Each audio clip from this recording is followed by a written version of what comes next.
네, 계속해서 취재기자와 함께 이번 여론조사 결과 자세히 분석해 보겠습니다. 백미선 기자 자리했습니다.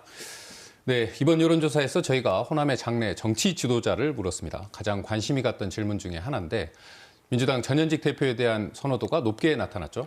네, 호남 지역 대표 장래 정치 지도자로 이재명 그리고 이낙연 두 당대표가 거론됐습니다. 당초 저희가 이번 여론조사를 설계할 때 김대중 전 대통령 이후에 이 호남을 대표할 장래 정치 지도자로 지역민들은 과연 누구를 염두에 두고 있느냐 이걸 알아보자는 취지였습니다. 그래서 1월 조사 때와는 달리 질문에 호남이라는 키워드를 제시했었고요. 또 장래 정치 지도자에 대한 보기, 그러니까 예시를 주지 않았습니다. 응답자가 직접 본인이 선호하는 정치인의 이름을 말하는 방식이었습니다. 결과적으로 김영록, 민형배, 또 김동연 등 1월 조사에 없었던 인물들이 등장하기는 했습니다만 모두 지지율이 1% 미만이었고요. 이재명 대표가 24.2, 이낙연 전 대표가 10.5%를 얻었습니다. 네, 결국 민주당 정치인에 대한 선호도를 다 합쳐도 30% 정도대로 볼 수 있습니다. 그렇다면 이게 민주당 지지율과 비교하면 꽤 차이가 나는데 어떤 해석이 가능할까요? 네, 앞서 보셨듯이 정당 선호도에서 민주당 지지율은 63.2%로 나옵니다. 반면 이재명, 이낙연 이 두 사람에 대한 지지도의 합이 34.7%거든요. 이 소수점 지지도까지 합쳐도 36.8%로 나옵니다.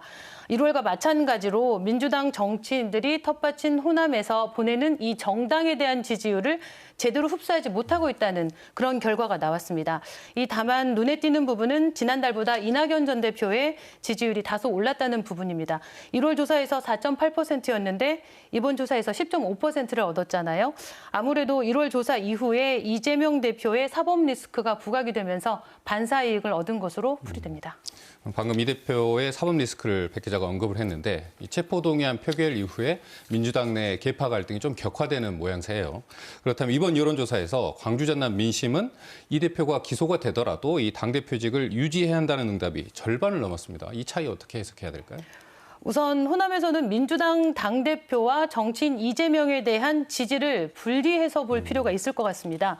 여론조사에서 이재명 대표하고 관련된 질문이 3개였거든요. 먼저 당대표 직무 수행에 대한 평가, 그리고 기소될 경우에 대표직을 유지할 것이냐였습니다. 이 두 가지 질문에는 당대표 잘하고 있다, 대표직 유지해도 된다라는 답변이 52.6, 57.7%로 각각 절반이 넘는 것으로 나왔습니다. 그런데 이에 앞선 질문이 뭐였냐면 호남의 대표 장래 정치 지도자로 누가 좋다고 생각하느냐였습니다. 여기서 이재명 대표가 24.2%를 얻었는데 이 2달 전과 비교하면 12.2%포인트 떨어진 겁니다. 3분의 1이 빠진 수치입니다. 전과 비교해서. 이 호남에서의 민주당 정당 지지율은 반면에 63.2%로 2달 전과 거의 비슷한 상황입니다. 전국 단위 조사에서 민주당 지지율이 지금 30% 아래로 나오고 있거든요.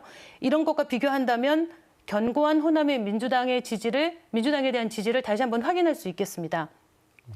민주당 그리고 민주당 당대표를 한 묶음으로 보되 정치인 이재명에 대한 호남 민심은 분리해서 봐야 하는 이유라고 볼 수 있겠습니다. 그렇다면 지역민들은 이 당대표발 사법 리스크를 민주당의 위기다, 이런 틀 안에서 보고 있다, 이런 해석도 가능한 겁니까? 결과를 놓고 보면 총선을 1년여 앞둔 시점에 호남 정당 민주당의 위기에 대한 우려로 풀이됩니다. 이 체포동의안 처리 표결의 내용을 놓고 지금 당내에서도 여러 목소리가 나오고 있는 상황이잖아요.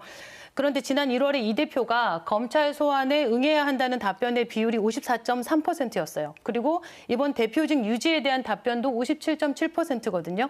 이렇게 답변이 나온 걸 놓고 보면 이 지역에서는 이 당대표 사퇴로 민주당이 혼란에 빠지기보다는 이 문제를 정면 돌파해서, 그러니까 현재 지도부 체제가 이 문제를 매듭 지어주기를 바라는 의견이 우세하다, 이렇게 볼 수 있을 것 같습니다. 참고로 저희 여론조사 사례수, 그러니까 이 응답자 수가 1,606명입니다. 응답률이 13,250명 중에서 12.1%예요. 이 전국 단위 여론조사가 응답자 수가 보통 1,000명 수준이라는 점을 감안하면 광주 전담만을 대상으로 해서 이 정도 숫자의 응답을 얻어낸 이번 저희 여론조사는 지역 민심을 상당히 정교하게 반영한 수치라고 볼 수 있겠습니다.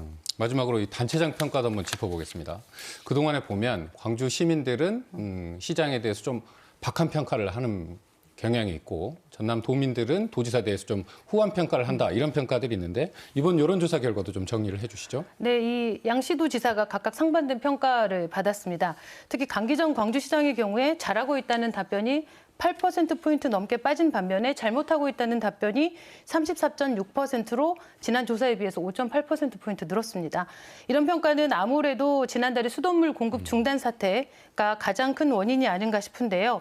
이 지속되는 가뭄에 광주시가 봄철 단수 가능성을 언급하면서 물 절약 캠페인을 강도 높게 펼쳐왔잖아요. 이와 관련해서 사실 시민들의 스트레스도 적지 않았습니다. 그런데 정수장 밸브를 부실 관리해서 이 시민들이 하루치 이 물을 절약한 그 절약분을 흘려보낸 사고가 시민들 입장에서는 크게 이해가 되지 않았을 걸로 보입니다. 이후에 사고 원인 분석이나 수습 과정에서도 이 오류와 실수가 반복됐었죠.